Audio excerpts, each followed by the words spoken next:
Hello and welcome to Sovereign RPG. I am Sovereign and today we're going to be continuing on the Dead Space series of T9 battleships and we will be looking at the Typhoon. Remember to like the video if you do enjoy my content, it does help to get that out to more people. And if you'd like to get these fitting videos a little bit early, then we have a Patreon set up and anyone above Omega Pilot on the Patreon will be able to get these fitting videos before everyone else. So anyway, just a quick overview of the Typhoon itself. This ship has been kind of made obsolete by moving the Raven from T10 to T9. Anything the Typhoon can do, the actual Raven can do better. Now I said the Raven was the worst ship in T9 for Dead Spaces, and I thought I could get the Typhoon to be much better with its application on the actual elite frigates and elite cruisers for the DED 7, but that is not the case. It literally, that bonus is way too small to be able to make any difference on the application. It's actually worse than the Raven because you are doing less damage than due to the bonuses on the ship. Now the ship does have bonuses to torpedo explosion velocity and the activation time, but the bonus to the torpedo explosion velocity is not big enough to make any kind of difference whatsoever. It has one less mid slot, which also adds to the fact that the application is not as good on the Typhoon, and his battleship command bonus is scan resolution, which isn't really useful in PvE.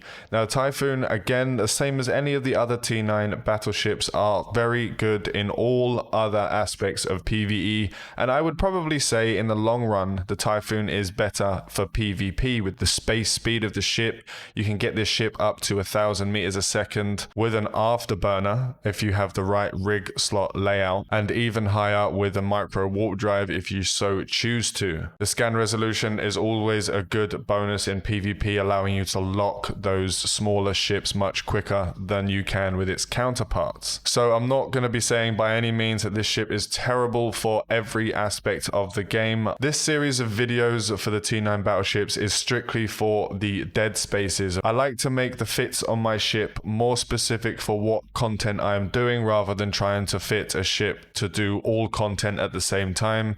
It slows down a lot of aspects of different types of content, at least for me, but I'm a bit of an elitist and a bit of a min-maxer. So there are ways you can fit this ship to do everything okay, but then you can fit the ship to do certain things really well. Now, as you'll see in the time-lapse later on, I do not finish the Dead Space in the time-lapse. It took nearly 3 hours to complete the actual Dead Space 7, and it was way too long, so I don't have the full video on there. I did finish the Dead Space, and it did tank it fine. It had a little bit of trouble on that last wave. It took quite a bit of DPS, but it dropped down to the low percentage in shield. It didn't go into armor or anything, so the tank is holding. So let's just go through the fit itself real quick. We have the large rapids in the top because obviously this whole series is about fighting at 0 in the battleships. This isn't about ranging.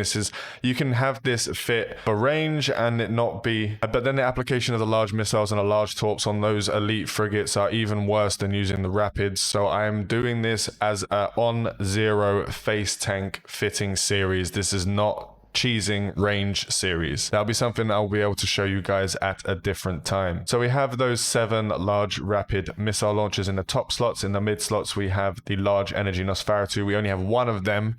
We actually have to put some CCCs, but only CCC2s in the rig slots to be able to only use one Nosferatu, so we can have the 2 target painters in there. Now you can have a target painter web if you're doing content where those ships are not orbiting from 16 to 30 kilometers outside of your web range, and you don't have an issue with those ships that are not elites by absolutely wrecking them as they come through, as you'll see in the video, as you'll see in the time lapse later on. So 2 target painters just help to give that little bit extra DPS when you're actually fighting with those elite ships. Now we have 2 Valkyrie Mark 9s in there just to help with the smaller ships a little bit. It does help with the DPS when it comes to doing the elite frigates and the elite cruisers, but it doesn't help all that much. In the low slots we have the large shield booster. We have 3 adaptive invulnerability fields. You can swap this third one for a reactive and it still be good, if not better, but you will likely be in nullsec, and using this ship you'll have a lot less. There might be higher chances of you getting different kinds. Maybe some laser ships will come in, so you'll be able to have that little bit of extra across the board resistance profile. So the last 2 slots are the ballistic control systems. We have 2 of them to add up some DPS. Now you don't have nearly as much DPS as you do in the Raven, and because of the lower DPS and the almost same application of damage, you do slightly less DPS than that of the Raven. So let's go through the actual slots we have in here. We needed to go all out on the tank for this one, for that last wave in the Dead Space Serpentis 7. We have an activation time adjustment 20%, and we have 1 30% boost amount, and we have 1 enable capacitor need adjustment -20 to be able to help get that capacitor stable for your PvE. And we have 3 CCC2s. The reason why I put this in here was to sort of lower the cost. You'll be saving a couple of 100 million ISK while using these CCT2s rather than the 3s. And having this in here does drop that large shield booster amount quite significantly, because it is quite the power hog. So let's go through those cold stats. Now we have 1086.86 DPS, 1011 of that being in the missiles. We have 27.9k shield hit points and 24.5k armor hit points. The resistance profiles are the same because there are no rigs in there to help with that at all. Our capacitor is not as stable as the Raven. The Raven does have a much better capacitor pool in there with a 10,000 capacitor capacity. We have 197 in a scan resolution, which is still quite low. Even with that scan resolution bonus, that is still quite the low scan resolution. You have a much smaller signature radius, so when you are using an afterburner, you can mitigate a lot of damage. Say if you run into a Raven who's using torpedoes, you can mitigate a lot of that damage by just using the afterburner. If you're using those large rapids, you can still apply pretty decently to that Raven. It is a good counter to the Raven. I've speed tested this ship against large torps and medium missiles, and you can mitigate a lot of that damage by doing that 800 to 1000 meters a second with that large afterburner on this ship. The navigation is 197.1 with a 12-second warp preparation time and a 2 AU a second warp speed. So just a quick note, if you wanted to run this in PvP, I would have speed adjustment rigs in the engineering slots. I would have an afterburner in here instead of one of these ballistic control units. And I would have a web in here instead of the target painter. I'd have a web and a target painter.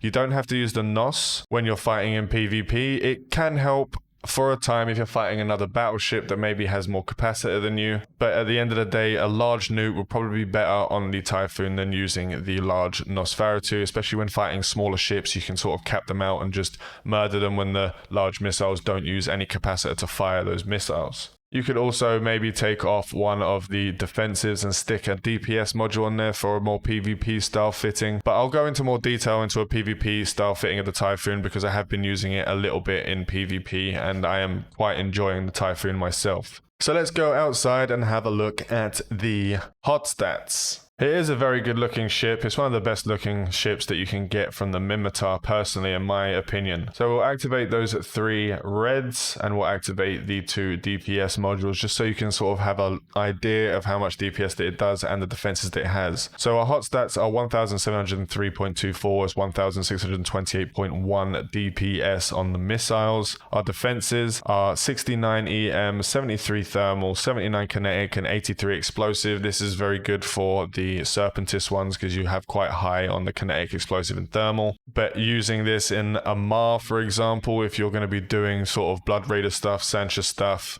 then you will likely need to have your EM resistance plugged because it is a little bit lower.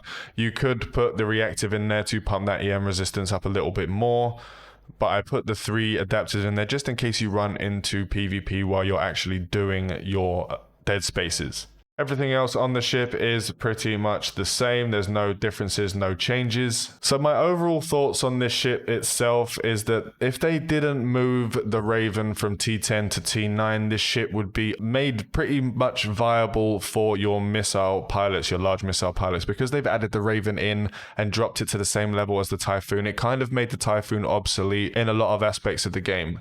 Now, there's still a lot of preference involved when you're picking the battleships you want to use. This ship is faster than the Raven. You can mitigate more damage with the Typhoon than you can with the Raven, but the Raven has more capacitor and it has better tank. With those 4 mid slots does really help in the PvP aspects of the game. But I still am enjoying the Typhoon over the actual Raven for PvP. Now, as I said, the end of the video will have sort of 2 hours of sped up footage, and you're only getting to the start of the 3rd room of the DED. I didn't want to put the full 3 hours in there because putting that at 10 times speed will put this video up to about 30 minutes. So I just put the first 2 rooms in there for you to have a look at if you want to see how it runs inside of the actual dead spaces. And that's all we have for the Typhoon today. I will be doing a video on all of the turret ships of the T9 ships in the next video, where I explain how they are currently not viable in the dead space setting unless you are doing certain. It becomes very difficult to be able to do them, especially in the Serpentist dead spaces where they have that scan resolution E-War, which slows down the amount of time it takes to lock on to your targets. And if those frigates, if the elite frigates in that 3rd room when that first wave and